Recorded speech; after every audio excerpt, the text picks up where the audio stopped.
Você viu aí que nós fizemos a primeira parte dos vídeos, dando uma introdução geral na lição. Nesta lição nós estaremos estudando, então, usando aí a leitura da carta do apóstolo Paulo aos Efésios, no capítulo de número 5, versículos de 15 a 20. Esse é o texto básico da nossa lição. E nós estamos estudando, então, sobre o viver fervorosamente no Espírito. Então, a vida cristã, todo o tempo, cheio do Espírito Santo. A introdução da lição diz o seguinte: a expressão todos foram cheios do Espírito Santo, em Atos 2,4, quer dizer que todos foram batizados no Espírito Santo. Isso já estudamos na lição 3, mas nela aprendemos igualmente que cheio do Espírito indica também viver a plenitude ou o fervor do Espírito. Vamos analisar melhor essa parte da teologia pentecostal. Então, Atos, capítulo 2, é o início da igreja, e a igreja é pentecostal, ou seja, era o dia de Pentecostes. Veio sobre eles o Espírito Santo, eles foram batizados do Espírito Santo. E começaram aí a falar em línguas, a profetizar, começaram a glorificar a Deus. Aí veio o dom do Espírito Santo, eles começaram a falar da língua das pessoas estrangeiras que estavam ali. Então veja só, a igreja nasceu cheia do Espírito Santo e continuou cheia do Espírito Santo. Deram continuidade, porque estavam perseverando na doutrina dos apóstolos, perseverando no estudo da Bíblia e perseverando na oração e no jejum. Veja que quando começou já a igreja, teve ali um problema da alimentação, de quem não era ali de Jerusalém, e começaram a reclamar, as viúvas dos gregos, foram até os apóstolos, e eles disseram: escolham entre vocês aí 7 varões, e disse logo uma qualidade essencial: cheios do Espírito Santo. E os apóstolos disseram: nós vamos nos dedicar à doutrina e à oração. Olha aí, estudo da Bíblia, ensino da Bíblia, pregação da Bíblia, oração também. Então, olha só, já começaram assim os apóstolos. E a igreja perseverou nisso.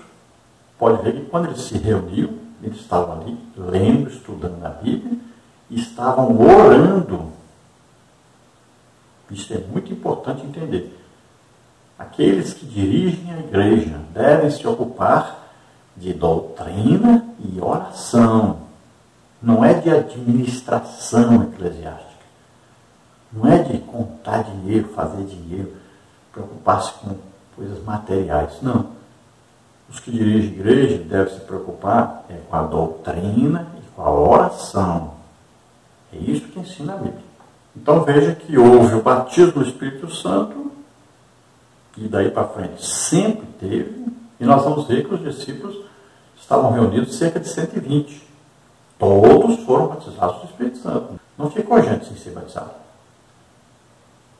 Quando Paulo chega lá em Éfeso, e achará 12 irmãos e ora, os 12 são batizados no Espírito Santo. Olha, Filipe pregou lá em Samaria, muitos milagres, sinais, prodígios, maravilhas, as pessoas se convertiam, mas não eram batizados. Chegou a notícia em Jerusalém, para os apóstolos: olha, lá em Samaria, muitos milagres, sinais, prodígios, maravilhas, Filipe está pregando, as pessoas estão se convertendo, mas não estão sendo batizados. O que aconteceu? Escolhe os melhores, Pedro e João, vão para lá urgentemente orar para que sejam batizados no Espírito Santo. Chegaram lá, oraram, puseram as mãos, foram batizados no Espírito Santo, todos, até o que era mágico lá antes. Então veja só que é assim que acontece na Bíblia, está escrito assim. Aí nós vamos ver a igreja hoje que nem a metade mais são batizados no Espírito Santo. Está errado. Isso é contrário à Bíblia, é contrário ao que está ensinando na palavra de Deus. Temos que mudar essa situação.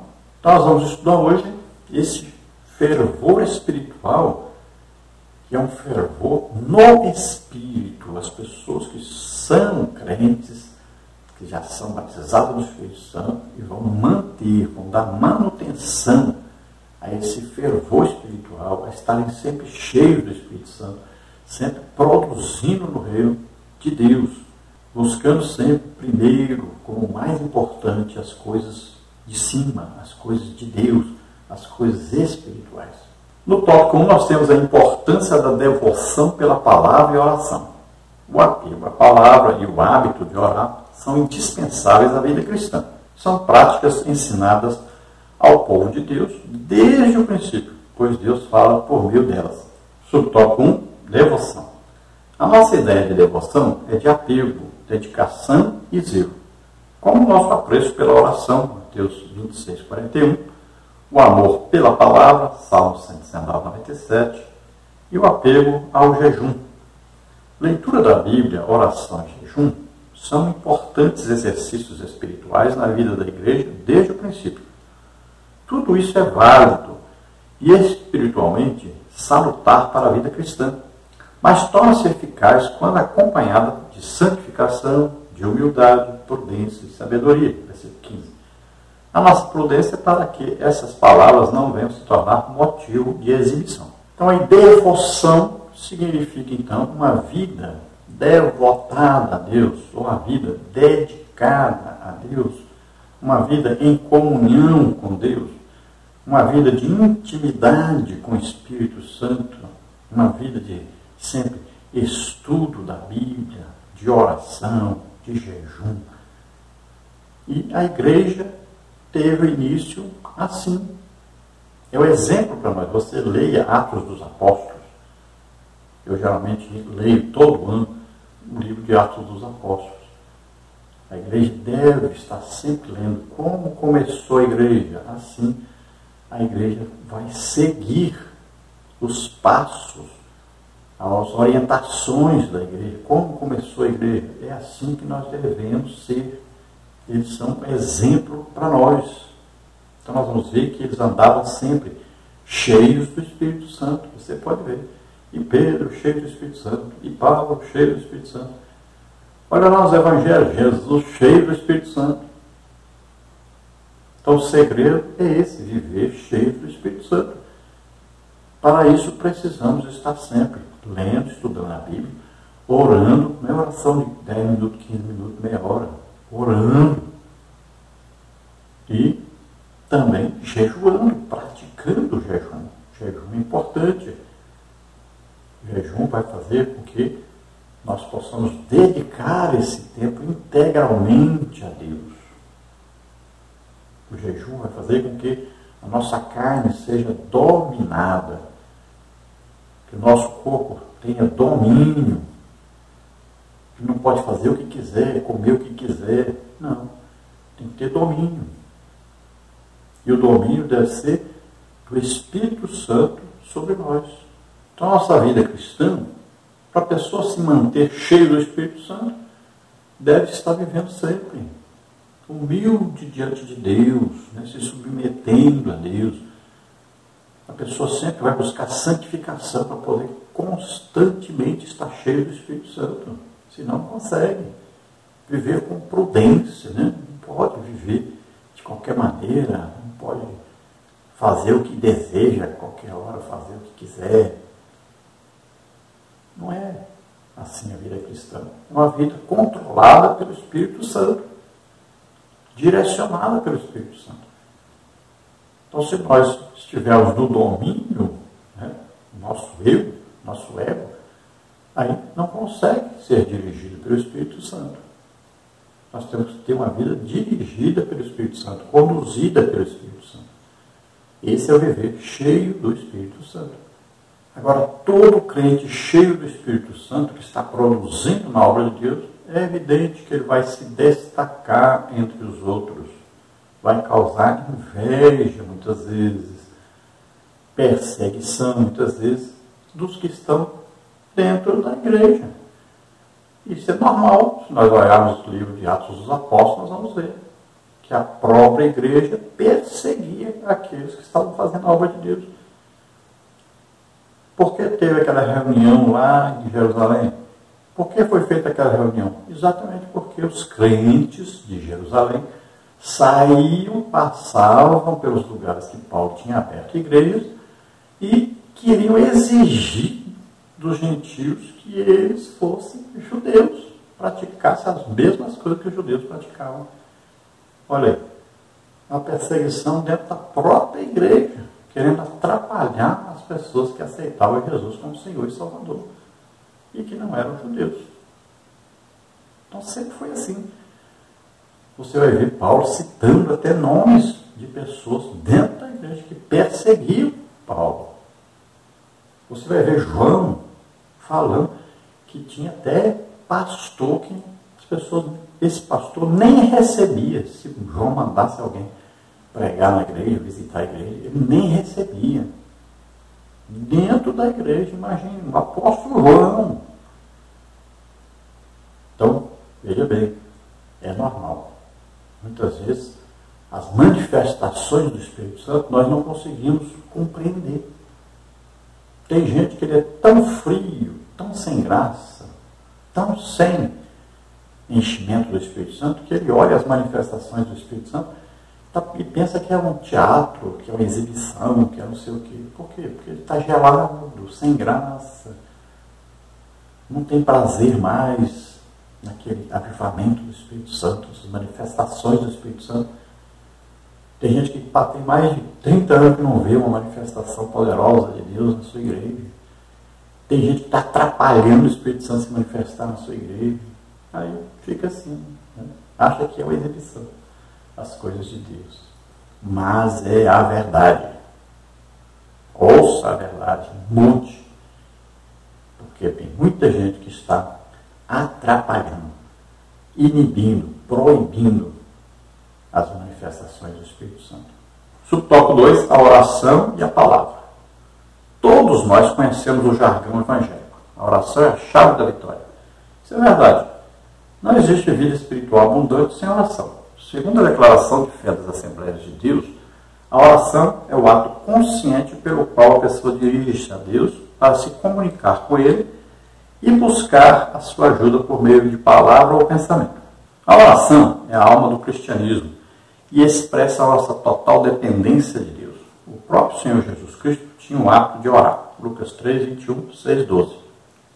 Essa prática particular deve ser espontânea e contínua, como fala em 1 Tessalonicenses 5,17. A leitura da Bíblia nos torna sábios e prudentes. 2 Timóteo 3,15, Salmos 119, 100. O modo de vida do crente não pode ser o mesmo padrão do mundo. Então, se a vitória espiritual, a vitória na vida do crente, tivesse uma chave, né?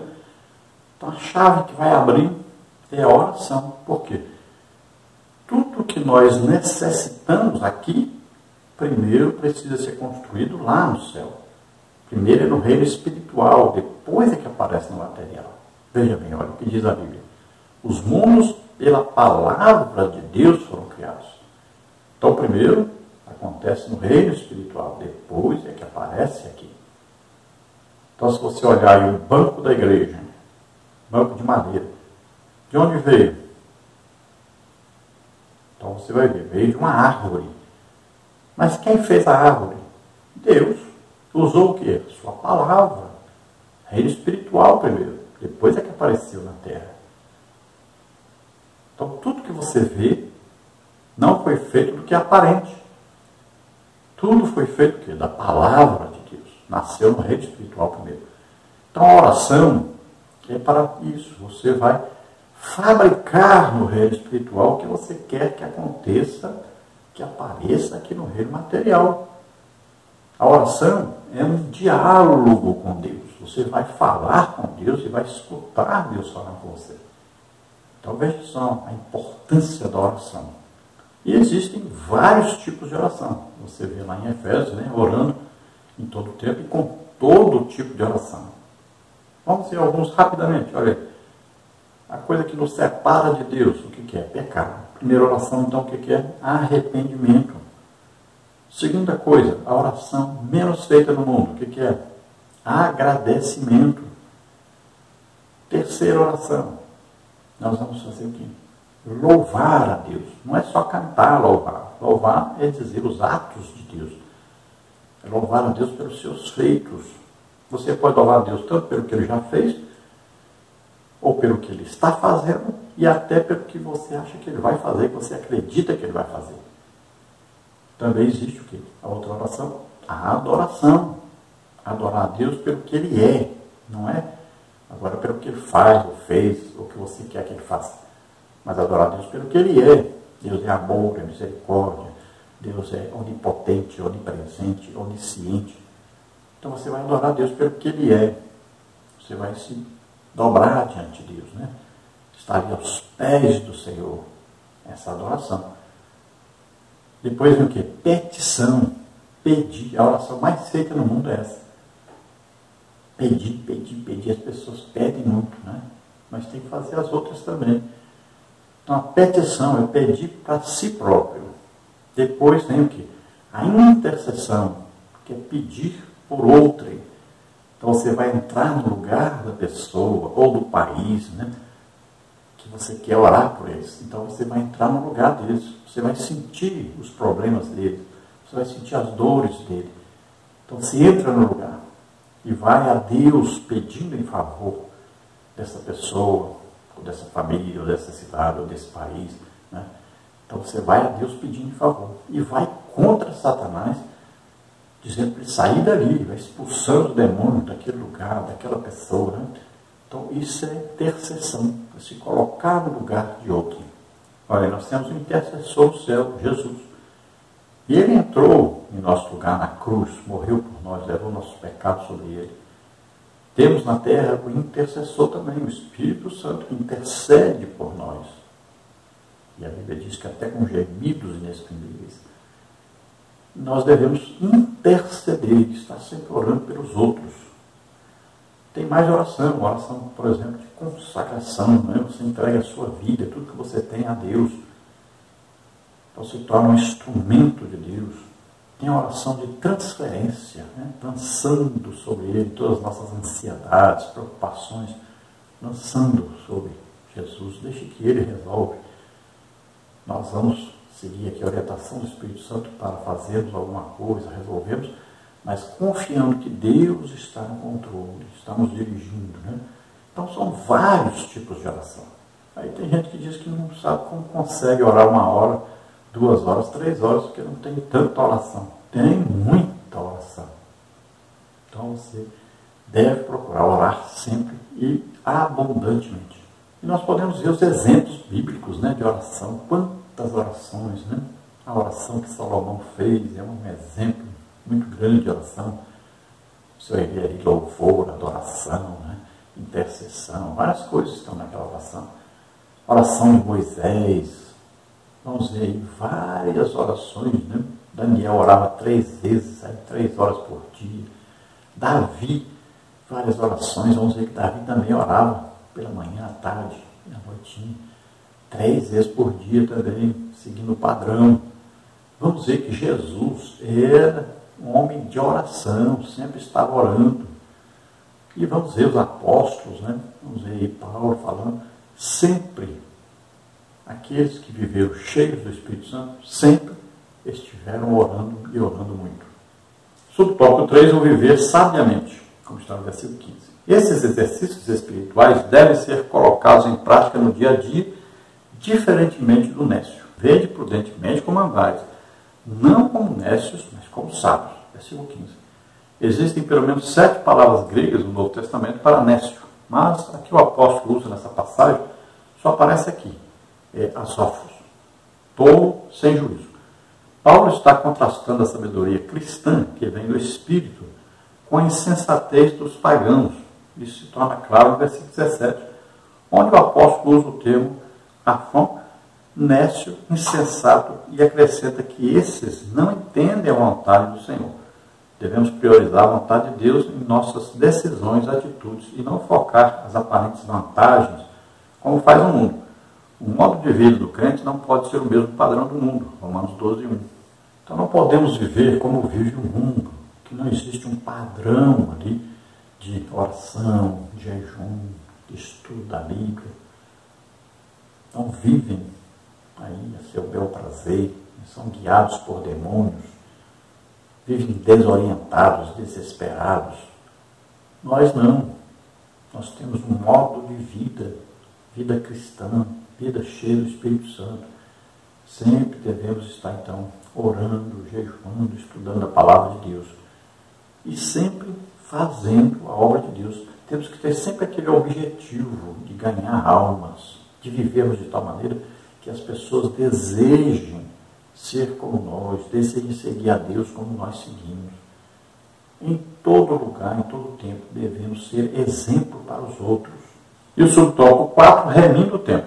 Essa frase diz muito mais do que parece à primeira vista. O verbo remir significa comprar de novo, resgatar, aproveitar o melhor possível. A palavra tempo é bem conhecida entre nós, kairos, tempo no sentido de ocasião, oportunidade, Hebreus 11:15. Essas duas coisas são especialidades dos crentes, que cheios do Espírito Santo resultam no viver sabiamente. O crente sabe aproveitar as oportunidades para fazer a obra de Deus, falar de Jesus às pessoas que ainda não conhecem o Evangelho, Colossenses 4:5. Até mesmo em circunstâncias difíceis.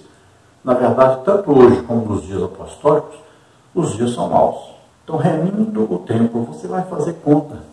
Quanto tempo você gasta fazendo cada coisa que você faz todo dia? E aí você vai ver o que são prioridades, o que não são prioridades, o que edifica você, o que faz você crescer na graça e no conhecimento de Deus, o que não faz. Então você vai remir o tempo de tal maneira que você vai separar a hora que você vai orar, a hora que você vai estudar a Bíblia, aí pelo menos um dia por semana fazer um jejum. Então você vai equilibrar a sua vida de maneira a viver sempre cheio do Espírito Santo, pensando sempre em aproveitar as oportunidades para ganhar almas, aproveitar as oportunidades para aprender mais de Deus. Tem que ter tempo. Fim de semana, olha aí, escola bíblica dominical, aprender a palavra de Deus. Esse tempo é um tempo dedicado a aprender, é muito importante. Então faça as contas do seu tempo e arrume o tempo para Deus. Antes que você tenha tempo demais, porque não aproveitou o tempo que deveria ter aproveitado. Então nunca diga, não tenho tempo para Deus. Porque Deus é prioridade em nossa vida, está em primeiro lugar. Então tempo para Deus é o mais importante, depois é que vai as outras coisas. Então aí tem tempo para Deus, tem tempo para a família, tem tempo para a igreja, tem tempo para o trabalho, tem tempo para o lazer, né? Tem tempo para tudo. Você precisa organizar o seu tempo.